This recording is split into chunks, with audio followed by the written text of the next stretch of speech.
Foam rolling, stretching, ice baths. If that's all you're doing for recovery, you're missing the biggest piece that actually makes you a stronger runner.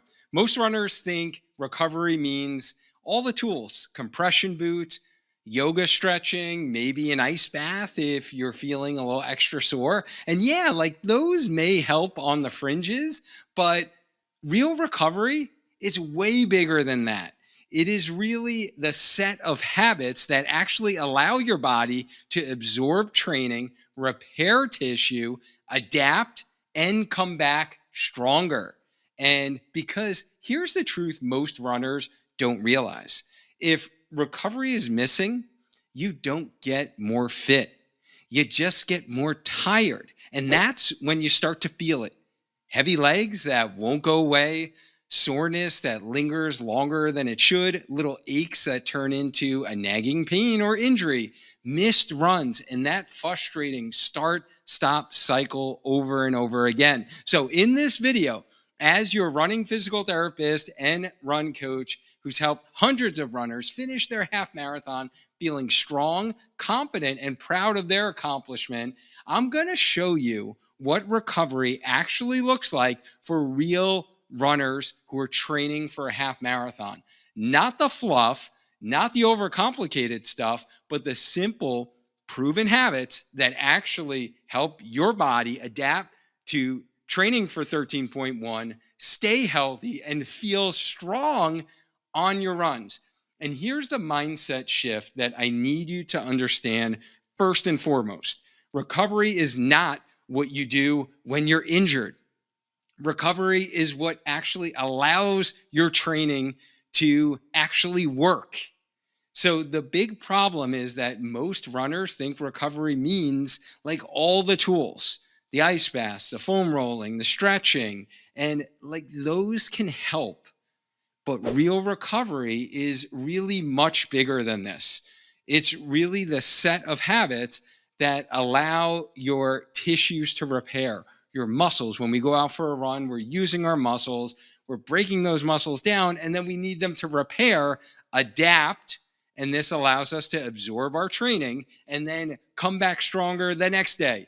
And if recovery is missing, like you are not going to get faster, you're not going to actually run longer, you're just going to feel more tired, run down, think your body's too old to actually train for a half marathon. And I don't want that for you, because lingering soreness, nagging pain, that cranky Achilles or hamstring pain that just keeps coming back every time you try to train for a half marathon, like that can be super frustrating, and you don't need to go through that. So today, I want to show you what recovery actually looks like for running. And as I mentioned, it's not the thing you do when you get rehab, when you get injured, or your hamstring starts hurting you, or IT band starts hurting you. Oh, let me go foam roll my IT band. I know I should be doing that, right? It's not that. It really allows us to actually do the work that we want to do, right? We want to train hard. We want to kind of be competitive with ourselves. We want to do hard things. We want to take on a half marathon challenge and try to run it as fast as possible. Like I have my goal half marathon coming up in 3 weeks, and I want to run that thing and hit my goals. So I can do that, but I need to balance recovery. So I want you to think of training as the stimulus. Recovery is going to be where the adaptation occurs. And if you don't have recovery, you're not going to get adaptation. And our goal isn't to eliminate soreness after a run. Our goal is to actually create enough recovery so you can train consistently, because consistency is key. And if we haven't met yet, I'm Dr. Duane Scotti. I'm a running physical therapist, run coach, 37-time half marathoner, 7-time marathoner. And after years of teaching future physical therapists, I now focus full-time on helping runners train smarter, stay healthy, and actually enjoy the process at Spark Healthy Runner. And that perspective is exactly how I approach recovery during half marathon training. So step one that I really want you to think about for recovery during half marathon training is rest days. We're going to start with something super simple here. Like, how many rest days should a half marathoner take? At minimum, we need one full rest recovery day per week. We're not running. We're not doing strength training. We're not doing power yoga.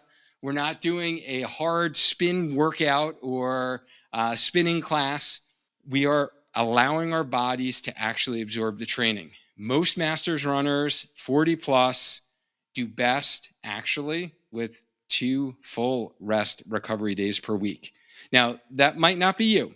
If you are extremely experienced and you feel like you're mastering most of the things I'm going to talk about today, then 1 rest recovery day, right? Like, that's minimum. But I'll tell you, like, firsthand, I've actually had better training cycles for marathons and half marathons at times when I actually do 2 full rest recovery days, which means 2 days a week I'm doubling up on strength and running.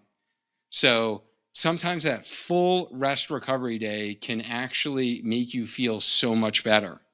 And when I'm saying like full rest recovery day, that doesn't mean like you're just, laying on the couch all day. What it really means is like no impact, no heavy lifting, no hard cardio.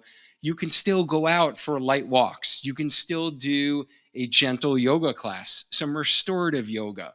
You can do some easy cycling in zone 1, zone 2 heart rate zones, right? Where you're just like moving the legs, enhancing blood flow. That's helping recovery. And that is where tissue repair is going to happen. So the rest recovery day is actually part of the training, and you need to schedule that in your half marathon training plan. So super important. Don't skip it. I am not a fan at all of run streaks, and I understand why people do them. They kind of set a goal. They say, I'm going to do this hard thing, and they do it for discipline, that kind of thing. From a physical therapist standpoint, you need recovery. You need recovery from the loading that running actually, puts on our body and on our joints, on our tendons. We actually need to recover. Step 2. This is the low-hanging fruit here. You know what it is? It's probably the most important thing I'm going to actually talk about today. And you know what's awesome about it? It doesn't cost you a penny. It's totally free. Everyone can do it. It's sleep. Sleep is the most powerful recovery tool you have. Better than any tool, any gadget. And trust me, I got all the gadgets, right? Because I need to try them. I need to see like what works and what doesn't work. And today I'm going to share with you some of the things that I really feel that actually do work. But evidence shows us that athletes who extend sleep improve in their speed, their accuracy, their reaction time, their mood, their energy, their performance. And lack of sleep leads to slower sprint times, decreased accuracy, quicker exhaustion, higher risk of injury, lower immunity. So you get sick. Most runners I talk to struggle to get 7 hours of sleep. That's my gold standard now for me to get personally. I'll admit, like, I was one of those runners. I was one of those runners burning the candle at all ends, juggling like 2 jobs, right? Trying to be a perfectionist and not getting enough sleep and just figuring like there's not enough time in the day. And sleep is just really, really critical if you want to perform your best for your half marathon. And sleep doesn't need to be perfect either. It doesn't mean like you need to get 7 hours sleep every single night, but you need to actually prioritize it in your training. You need to have some intention with it. And here are some like targets: hours of sleep. Shoot for 7 to 9 hours of sleep. But then more importantly is having a simple sleep hygiene routine, having a consistent bedtime, consistent wake up time, making sure that you're making your environment set where your brain knows it's time to go to sleep. It's dark, it's cool, it's not too hot in your room, no screens late at night, right? Like all the things that you've heard. Have that wind down routine, limit alcohol, limit caffeine, I love using a sleep mask. My wind down routine for me personally is I'm going to do my journaling. I'm going to do my gratitude journaling, reflect on my day, think about what I'm excited about the next day, kind of get that to do list out of my head, put it on paper. And then I'm going to do 5 to 8 minutes of guided meditation to really kind of help my breathing, calm my brain down. So it's on this overdrive. And then I'm going to read for a little bit. And that might sound like, hey, Duane, you're doing like this super long routine. And I would have told you like 5 or 10 years ago that those things probably wouldn't help you. You don't have time for them. Like that's what I would have said. I even find myself now, if I don't get to bed on time, I still go through the routine because I know what happens if I don't. My head hits the pillow, my brain starts thinking about all those things that I either didn't do today or I need to do tomorrow, and it's on like overdrive. So you have to think about calming your body, your brain down so it can actually get out of that fight or flight state, cortisol, stress levels, and actually calm and go into reparative mode, because that is what's happening when we are sleeping. Our bodies are repairing from the training that we're doing. And if we don't allow that repairing to occur, then that's going to be detrimental for our training for a half marathon. And that's when we're going to lead to burnout. That's when we're going to lead to overuse injuries that I see a lot in injured runners. And if you like just do one thing for me, if you can just change your sleeping by 30 minutes more per night, or really start a good sleep hygiene routine, you are going to feel completely different. And you're going to feel like, hey, I can handle these long runs better. You know what? I'm not feeling exhausted after this hard workout anymore. And if you want half marathon training that actually works for real life, and if you're already receiving value from this video, I'd appreciate it if you hit the like button. And if you have any questions about recovery, soreness, fatigue, staying consistent with your half marathon training, drop it in the comments as they come up, and I will actually respond to your question. I do read all of my comments. So the first step we talked about was really getting the rest days down. Second step we talked about was sleep. So now the third step I want you to think about for half marathon recovery is foam rolling.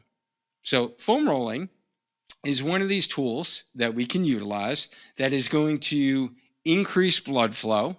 It's going to help relax your muscles. It's going to improve some of your movement patterns because we are treating kind of the soft tissue. So it's a nice self technique that you can do to treat your myofascial system, which is just the connective tissue that surrounds our muscles. And it's a way to tell your nervous system that it's okay to downshift, right? So 5 to 10 minutes goes a long way. And if you want to follow my instructional video that I have for the top 7 foam rolling exercises for runners, you can grab that in the recovery blueprint that is free, and you can kind of download that blueprint, get the instructional video. I'll link that to this training. Step 4. This is where I really bucket kind of soft tissue and stretching. So this is like what most people think about with recovery, right? You think stretching. So here I like to kind of link also any treatment to the soft tissue, such as massage therapy or percussion guns or your massage gun, right? Massage stick, or seeing a licensed massage therapist, or having someone who can do some manual hands-on work, whether it's with their hands, with instruments, the stainless steel instruments, instrument-assisted soft tissue massage, see a good PT locally. All of that is kind of living in this kind of bucket here. And really the goal of all of these modalities is to increase circulation, reduce tightness, maybe treat some trigger points in muscles, which are just like hyper-irritable spots we get in our muscles when we are training hard. And when we do that, we can help improve and restore motion or mobility. When we think about stretching. I want to make sure, because I just saw this actually this weekend. I was at my daughter's volleyball tournament in Philadelphia, and there's a gentleman who was in the gym with me as I was doing my mobility before my run. He was doing some static stretching before his run because he wound up starting his run on the treadmill. So he was kind of doing like knee to chest stretch. He was holding it for like 30 seconds. I saw him stretch his hamstrings, right? Like that static stretching, as we call it, where we're holding, we want to do that after our runs, if we do it at all, tell you the truth. Before our runs, we want to do dynamic stretches, get the body moving. We're getting mobility, we're turning on muscles, getting blood flow going. We're going to prime our body for go time, right? We're going to improve that blood flow. We're going to activate run-specific muscles. After your run, if you want to cool down, nice for the brain as well, and maybe some muscles that you may need to stretch if you are on the tighter side of the spectrum. If you are very flexible and or you have hypermobility in your joints, I really don't want you to spend time stretching after your runs, because most likely you need to focus on stability and strength in order to stay healthy as a runner and to optimize your performance as a runner. Stretching is not going to do that. So static stretching at the end of your run can help calm the system down. I'm not going to say it doesn't, but you don't need 30 minutes of it either. So you just need 5-10 minutes tops, and you just need some consistency. If you are someone who's got super tight calves, you usually get like cramps in your calves, in your hamstrings, then yeah, maybe I'd add some stretching in there. All right, so that was step 4, and we covered like the big rocks, right? These are like the big rocks. The rest days, the sleeping, that's why they're 1 and 2. Like those are going to be the biggest rocks. We covered foam rolling, we covered stretching, but these next 2 ones, most runners skip, quite frankly, and they can make a big difference in how your legs feel.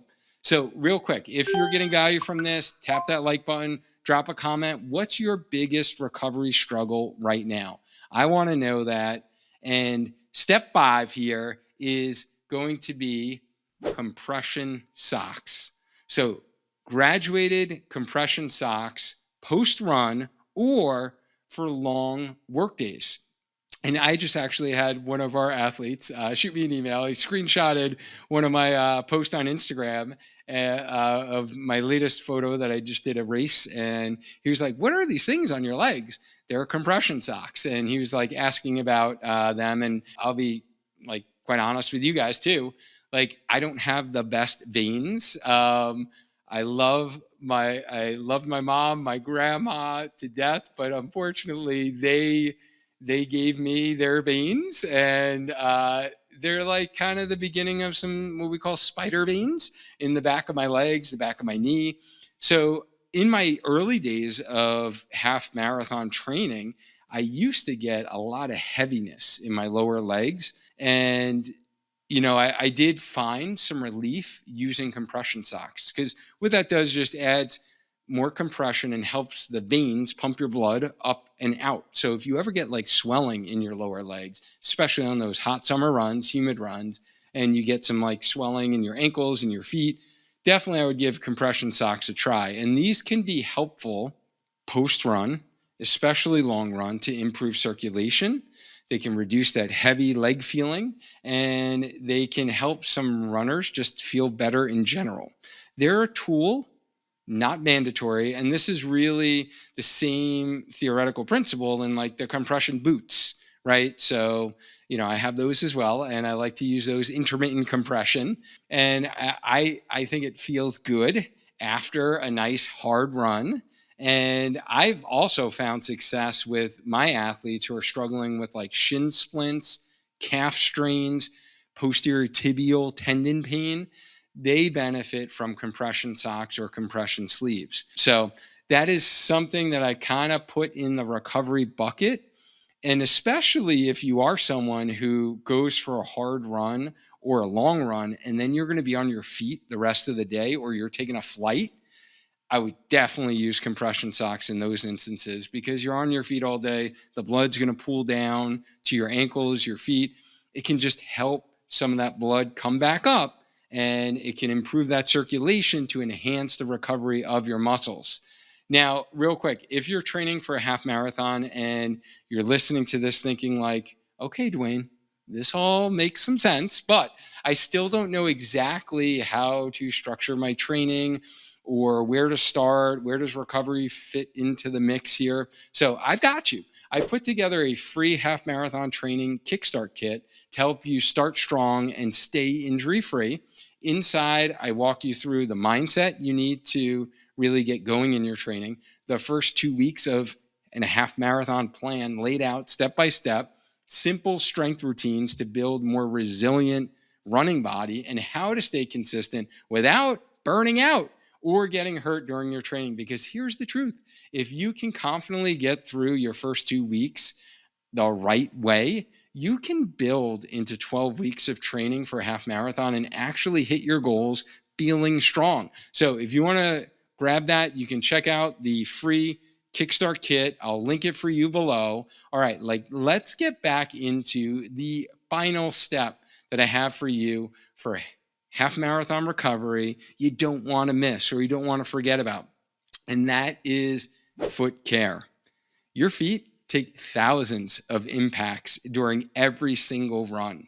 So the simple options to really take care of those feet are, number one, Epsom salt baths. I love those. After a nice hard long run, or maybe after a couple of weeks of training, I'll make sure that I do prioritize some Epsom salt soaks. I have like a little foot basin, so you don't need to do like a whole body. You certainly can. I have some athletes who love doing a bath in Epsom salt to get all the legs, but the feet, I think, are most important, that you really need to help that recovery process. They're going to feel fresh after you do this. Like, you're going to be like, ooh, my feet feel rejuvenated. That actually feels really, really good. Rolling your foot on a ball or roller, or I love my Naboso.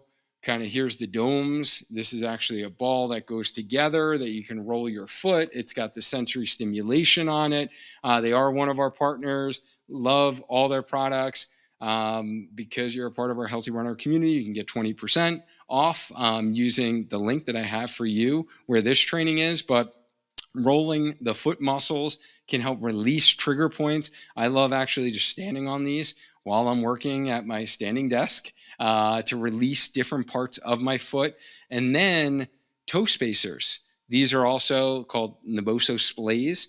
These are the most comfortable I've ever had because they're very flexible. Some are like very firm. These are great because they help separate the toes, increase blood flow to our small muscles in our foot, and they're going to really enhance that recovery process after our runs. Also, they can really help with toe deformities because I had some gnarly ones before I started using these. I've been using these consistently at least once a day, probably like 2 or 3 times a day now. And my toes used to be like really, really claw-toed. And now they're getting a lot straighter, which is kind of cool to see. So toe spacers can be extremely helpful. And what you're going to feel, honestly, when you're in the toe spacers is like released pressure in your feet. And then when you take them out, or you might not even think they're doing anything, and then you take them off and you're like, oh, wow, they were really like positioning my toes, or they just feel like a little more fresh. So big fan of the toe splays. And then elevating your feet for like maybe 10 to 15 minutes after long runs, especially those ones in the summertime that are just hot and sweaty. And if you do have a tendency to pool and kind of retain a little fluid in your foot and ankle, like I mentioned earlier, then elevation, or a lot of people do like to call it like feet on the wall, legs on the wall, where they just have their legs up on the wall. So you just want to make sure that your feet are above heart level. That can kind of help some of the circulation, get some swelling out of there. And then like your standard recovery slides or sandals. So many brands now, Ufus.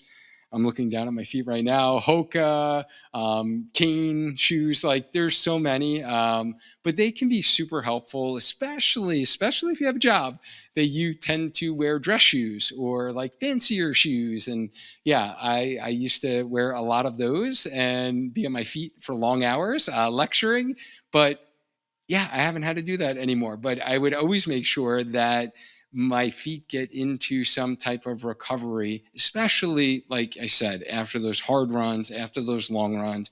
That's when it's most important.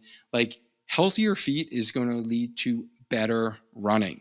So that's one that you probably haven't been thinking about, right? Like, let me know below if you kind of have missed that one.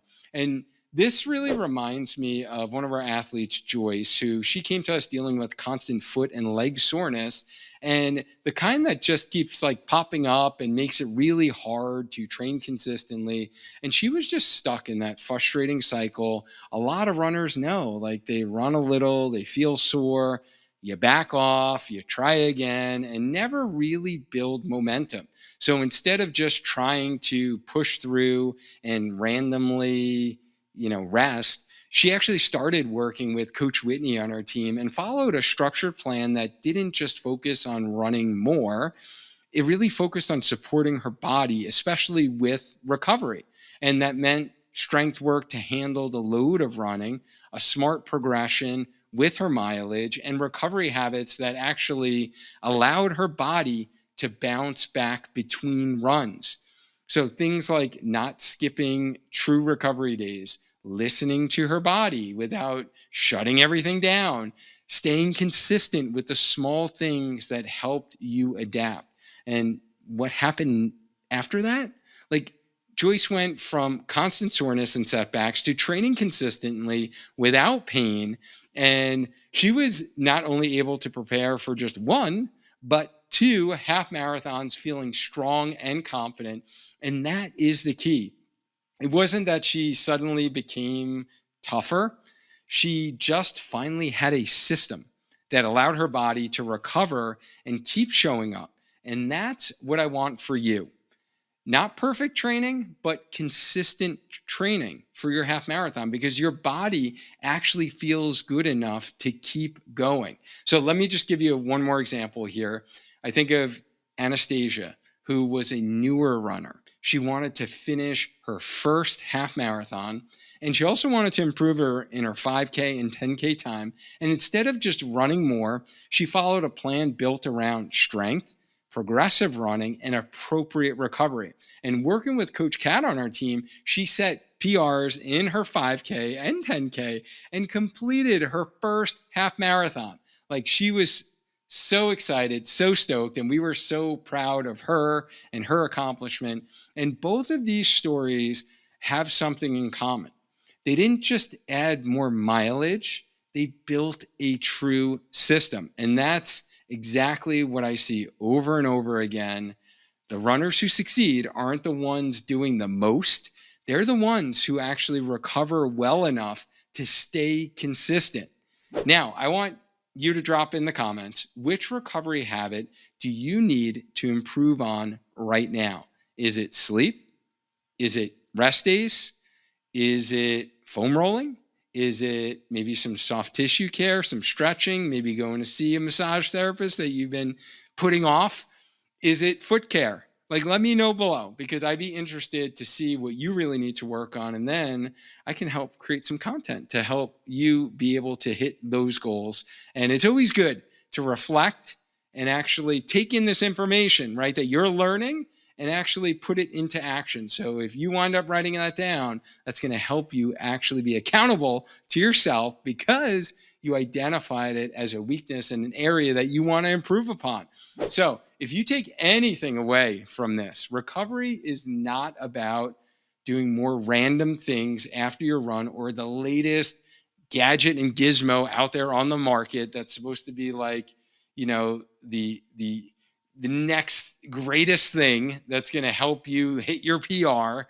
It's about building a consistent system, a system that allows your body to actually absorb the work you're putting in, because the goal isn't just to finish your runs. The goal is to feel strong doing them, to wake up the next day and feel ready to actually go for a run, get into the gym, not feel wrecked, to string together weeks of consistent training without setbacks. And that's how you accomplish your half marathon goals. And when you get it right and everything starts to click, your legs feel lighter, your pace starts to improve. Those little aches and pains stop hanging around, and you feel confident in your training again.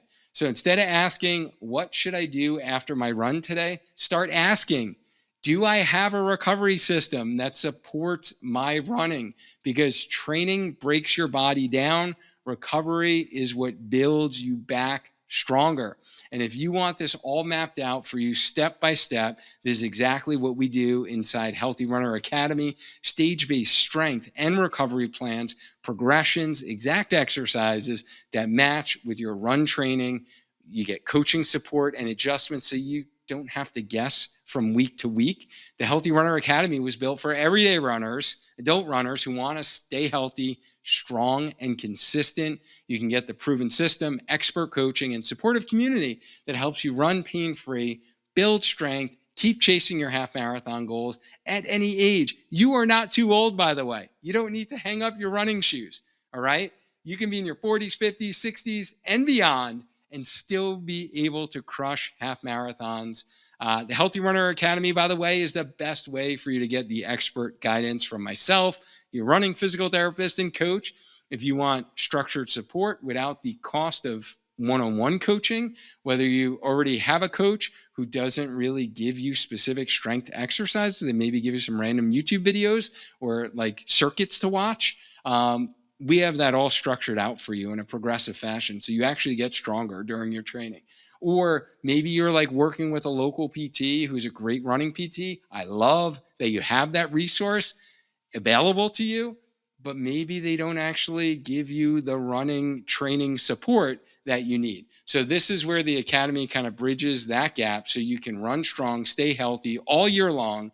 And this is a complement to your current half marathon plan. If you're following a plan, and if you don't have a plan and you want us to actually build you a specific plan, then that's what our one-on-one coaching is for. But to learn more about the Academy, simply click the link in the show notes or go to learn.sparkhealthyrunner.com/HRA. Join the wait list. We only open the doors 3 times a year, so you'll be notified the next time that we open the doors if you join that wait list. Runners who recover well stay healthy. Healthy runners get to train, and runners who get to train get to finish strong. This was half marathon recovery tips that actually work in 6 steps. My name is Dr. Duane Scotti, and my mission is to empower you to feel strong and confident in getting faster so you can enjoy lifelong injury-free running. I'm the founder of Spark Healthy Runner, and you're watching the Healthy Runner podcast channel. The number one goal during half marathon training is not pace. It's not even mileage. It's preventing breakdown. If you've been skipping strength training or doing random workouts that don't match your running, learn the essential strength training approach you need to take your half marathon to the next level by queuing up episode 294 in the Healthy Runner podcast. Or if you're watching this on YouTube, just click the video that I have for you next. And as always, let's maintain a strong mind, a strong body, and just keep running so you can run 13.1 feeling strong.